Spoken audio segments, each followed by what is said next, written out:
My name is Anna, and this is my own story. I came back to America after a week on the road, the kind of week that leaves grit under your nails and a bus map still rolling in your head. Work had sent me from New York City to Chicago and then home to Cleveland. The late train woke me out after midnight. I paid $32 for a taxi that smelled like coffee and rain, and I asked the driver to take Birch Street slowly so I could look at the houses. When our small blue house came into view, 2 windows like kind eyes, a crooked rail on the steps, and a porch that remembers every boot, it felt like the first deep breath after a long day. My sister, Lila, was waiting on that porch as if she had been there for hours. She held the post with both hands. Her knuckles were white, and her face had that tight look I knew from when we were kids and hiding a broken vase.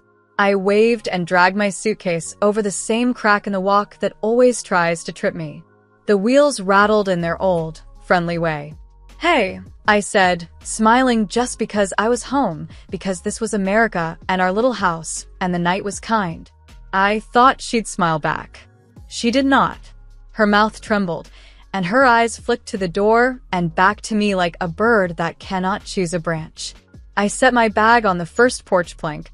The wood gave its hollow knock in reply, the sound that says you belong here. From the doorway, I could see into our living room. The couch that sags in the middle, the maple side table we haggled down to $60 at a garage sale, the framed map of America with pins in the cities we love. The house smelled like lemon soap and the last warm air of late summer. A moth circled the porch light and then rested on the white paint like a thumbprint. "What happened?" I asked. "Is it money? Is it the car? Is it Mom's old house papers again?" I had a list of small problems we could fix with time and common sense. Lila did not wait for another word. She blurted, clear and sharp, "I married your rich fiancé. Now, please don't cry." The sentence landed between us like a box that is heavier than it looks. I heard the light hum and the soft buzz of that tired moth. The street went quiet, the way a street goes quiet when it is listening. It felt like the world took one big step to the left and forgot to bring me with it. My knees let go without asking me first. I reached for the rail and caught nothing but air. The boards jumped up. The sky dropped down. The dark slipped into my ears like water. I did not scream. I folded and fell, soft as a paper letter falling from a table. "Do you need a hand?" called a man's voice from across the street. It was Mr. Whitaker, who has lived opposite us so long that his mailbox paint fades and brightens between summers.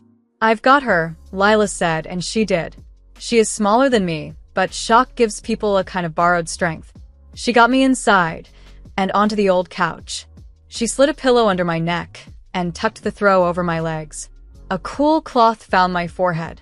In the kitchen, the tap ran and closed.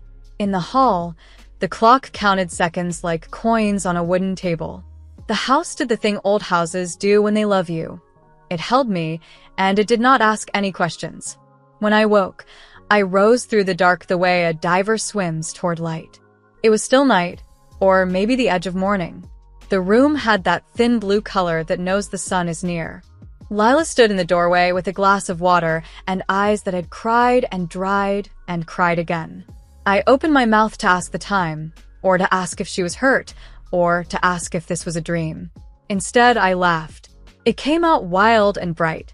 I laughed so hard that tears ran into my ears and tickled my neck. The sound startled her. It startled me, too.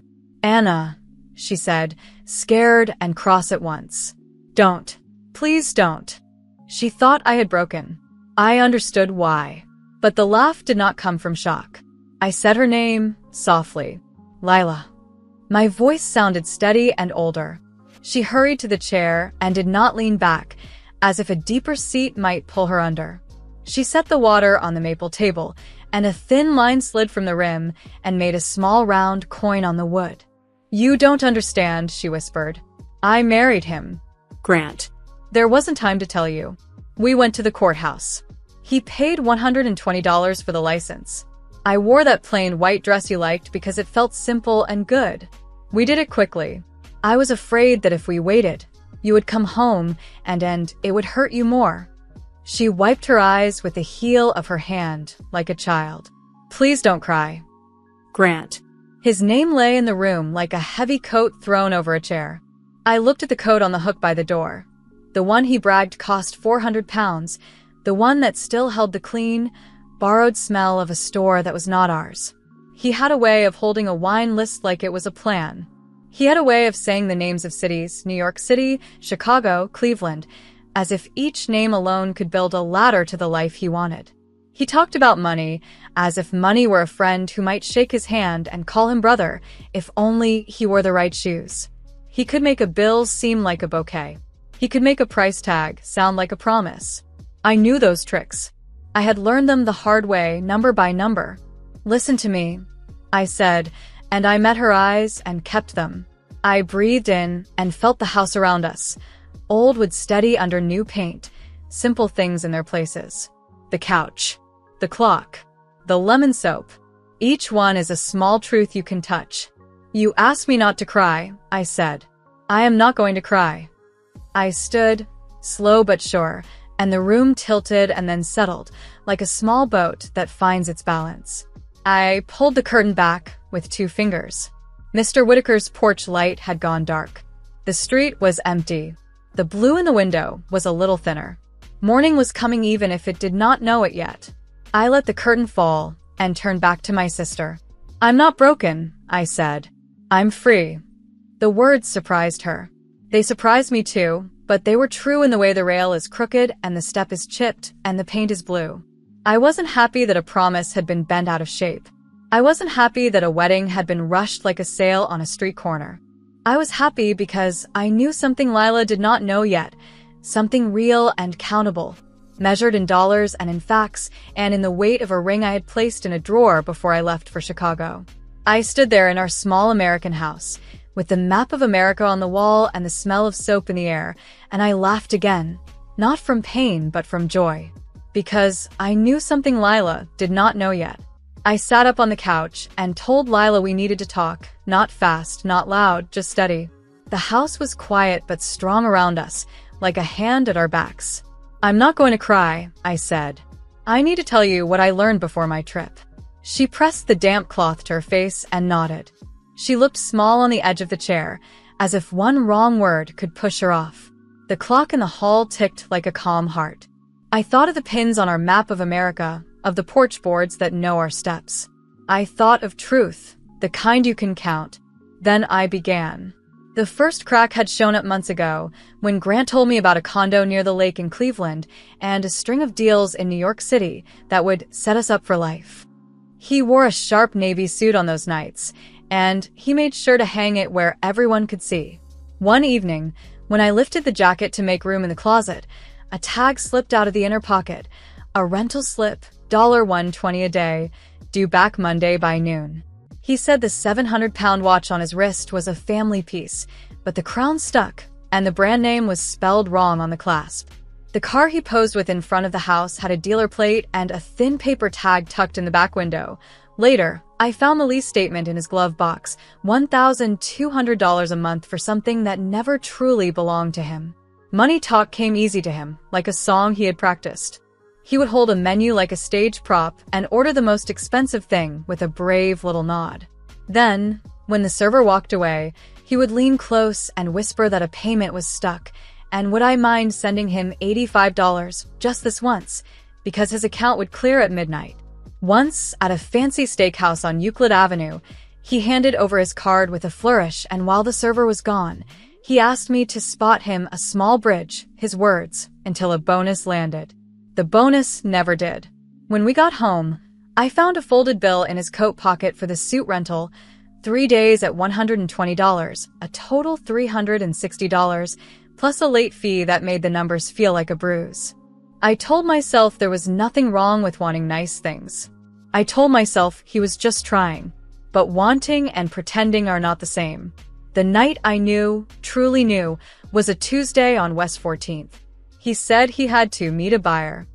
I had the afternoon off and a slow, heavy feeling in my chest that would not leave. I took a walk and drifted toward the corner where the old garage sits, the one with the hand-painted sign and the smell of oil that lives in the air. And there he was, in a gray shirt with his name stitched above the pocket. Grant. He was not talking with the buyer. He was bent over a small car, his hands black with grease, his face fixed in a worried line as he tried to free a stubborn bolt. A woman named Rosa, the manager, saw me watching and waved me into the shade. She offered me water. She said he was part-time, that he was good with carburetors but late with lunch money, and no, he did not own the place. She said it kindly, like she was sorry to be the one holding the light. I am not ashamed to say I walked home slowly and quietly. There is nothing wrong with honest work. A mechanic keeps America moving. But lies break the axles of trust. That night, when he bragged that he had $50,000 saved, I asked him to teach me his secret. He opened a budgeting app to show me a sample plan, and for a breath-long second, the true balance flashed, $312. He covered the screen and laughed, saying the display was lagging. At the top of his drawer, I later found letters about overdrafts and a note he had written to himself. Look rich, be rich. As if the first could ever become the second by force of will. I did not confront him that night. I packed for my trip to Chicago and then to New York City and back to Cleveland. I put the ring in the maple table drawer beside the spare keys. I wrote a short note to myself on the back of an old receipt. Truth is better than shine. I needed space to think in straight lines, not the loops his stories made. On the train, I watched the fields and the towns pass and felt my chest grow light. Each mile felt like a clean bill paid in full. By the time I crossed into New York City, I knew I would end the engagement. All that was left was to say it. So when I came home and heard Lila's words on the porch, I married your rich fiancé. My body fell before my mind could speak. And when I woke, I laughed, not from shock, but from the sudden lift of a weight I had already laid down. Lila's face went through clouds as I spoke. Doubt, hope, fear, shame. She searched for a ledge. He told me about the condo, she said, almost to herself. He said the mortgage was a breeze. He said his watch was insured for £700. He said his car would be ours next year. She rubbed her thumb over the edge of the damp cloth like it could erase the numbers. I told her about the garage on West 14th. I told her about the $120 suits and the $1,200 lease and the $85 whispers and the $312 truth. I told her there's no sin in being poor and no sin in fixing cars. The sin is in turning a person into a ladder and climbing them to reach a dream that is not real. She looked around our living room like it had changed shape, but it hadn't. The couch still sagged in the middle. The map of America still held our pins. The porch still waited for morning.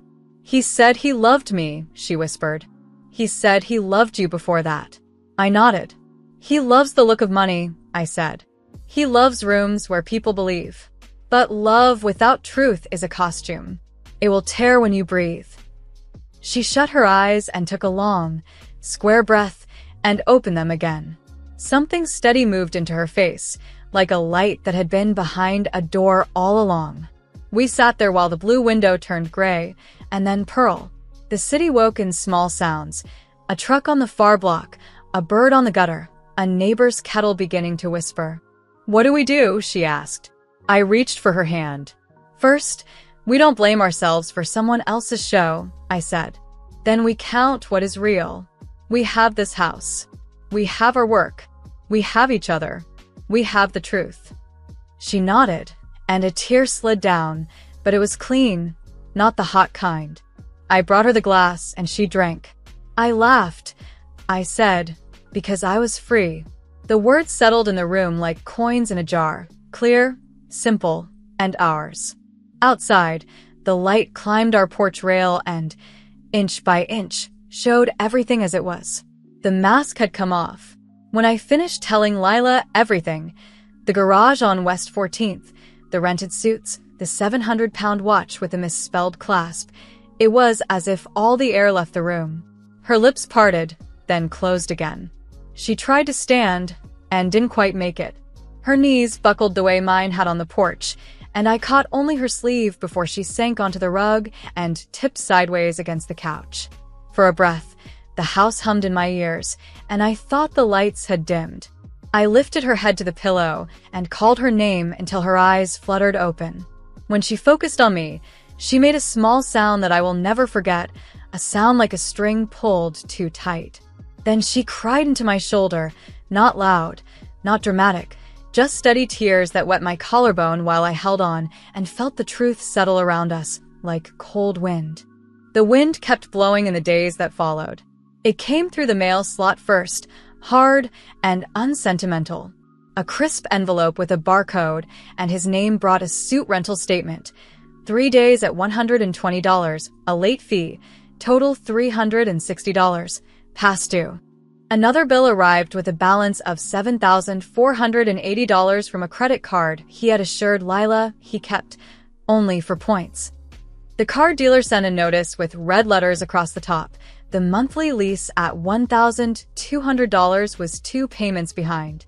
I lined the envelopes on the maple table, and we read them like road signs to a place we did not want to go.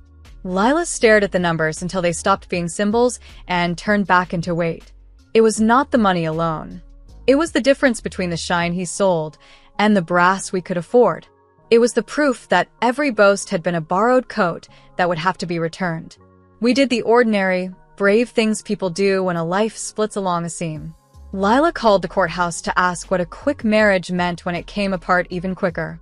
I found the number for a lawyer in downtown Cleveland whose office had a view of the river and a waiting room plant that tried its best to look alive. Her name was Margaret Owens.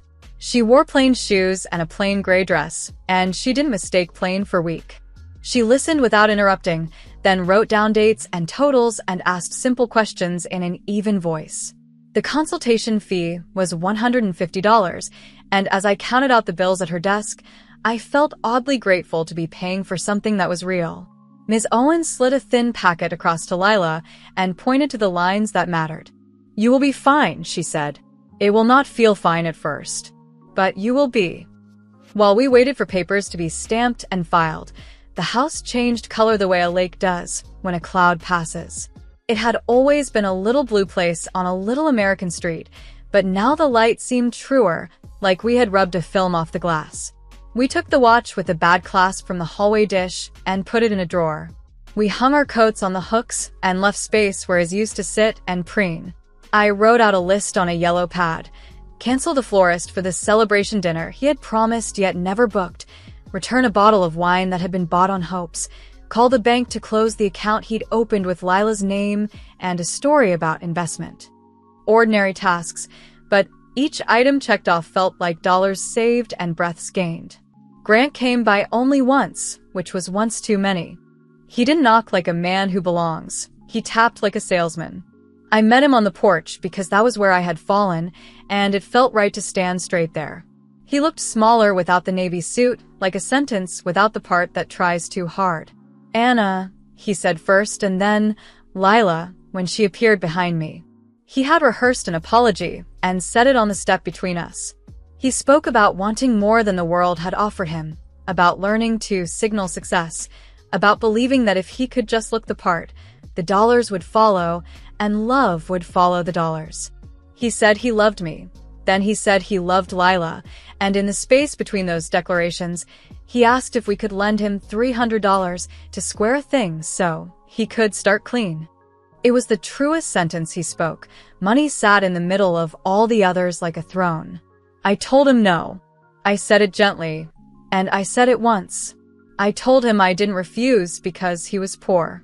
America is full of good people who count their dollars and make them stretch, and there is no shame in hands that smell like oil or days that end with tired feet. I refused because he had stacked lies like boards and expected us to live in the house he made.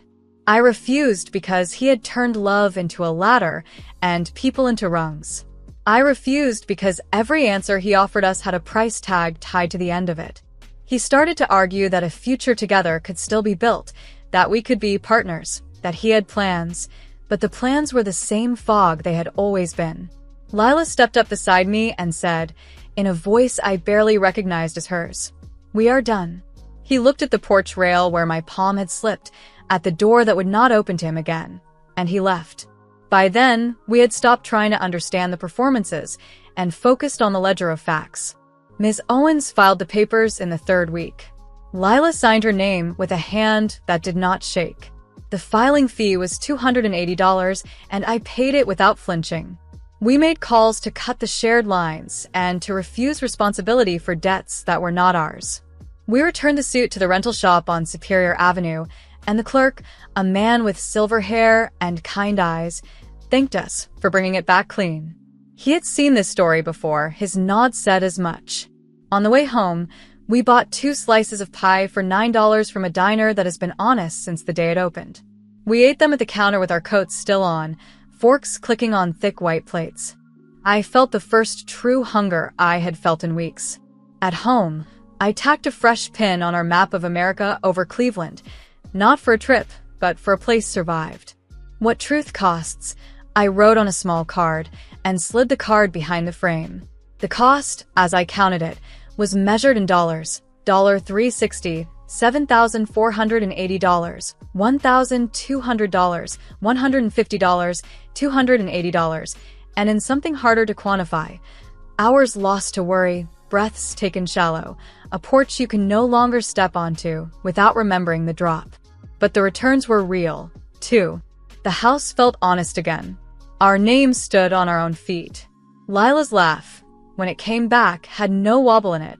Sometimes, late, we would sit at the maple table and add small columns, groceries, utilities, a little saved for winter, and we would feel rich in the way that matters. Light, steady, solvent in spirit.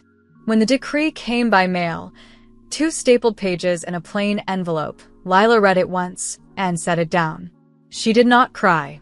She stood at the sink and washed 2 glasses and dried them with a towel that hung on the oven door. "We're free," she said, and then she smiled at me, the quiet kind of smile that knows a bill paid is a victory. I folded the papers and placed them with the receipts we had kept, not as trophies, but as proof that we passed through and came out the far side with our own names intact. The wind eased. The house warmed. On the porch, the crooked rail waited for a hand that would hold tight and tell the truth. I started fresh because forward was the only clean direction. I took a bus to Boston, still in America, and found a tiny brown house with a sloped roof and a red door that needed paint. The price was $210,000, too large to feel safe, and just right to feel honest. The porch board sagged and the gutters leaned, but the place looked me in the eye. I made a list on a scrap of a receipt. Porch repair $600, paint $35, a second-hand table $120, 2 chairs $90, a kettle $18. I taped it to the fridge and crossed off each line with a steady pen. Work found me through a bell above a door. The bookshop on Charles Street needed morning help, and I needed the quiet trust of shelves. I stocked travel guides, cookbooks, and well-loved paperbacks, and I saved $50 from every paycheck because saving felt like breathing. That is where I met Adam Brooks on a wet Tuesday. He shook rain from his coat, asked for a slim poetry book, and smiled when I found a used copy with £4 penciled in the corner. He paid $6 and left a kind note with his name. He was a public school teacher, a man who wore time, not status, on his wrist. Adam came back on small weather days. He liked good work with a clear finish, so on Saturdays, he helped me sand the porch rail while I painted the door the brightest red the hardware store sold for $35. We ate grilled cheese and split a $9 pie from the corner bakery. He told me he had $4,300 saved toward a future down payment, and with his numbers, did not wobble. We dated like people who build, not like people who pose. Walks by the river, a lamp from a flea market for $7, an envelope in the drawer marked groceries. We got married at City Hall for $120 on a sunny Friday. Lila came on the morning train and held my hand. No orchestra, no show, just vows spoken plain, and a new key on my ring. At home, we pinned a new map and marked the American places that held us. One day, we said, we might add a modest pin for Europe, but our life is here. This block, this porch, this red door. At night, I lock it and think of the old porch in Cleveland and the cost of shine. Money can dress a story, but it cannot warm a house. Truth can. I can count it dollar by dollar, heart by heart.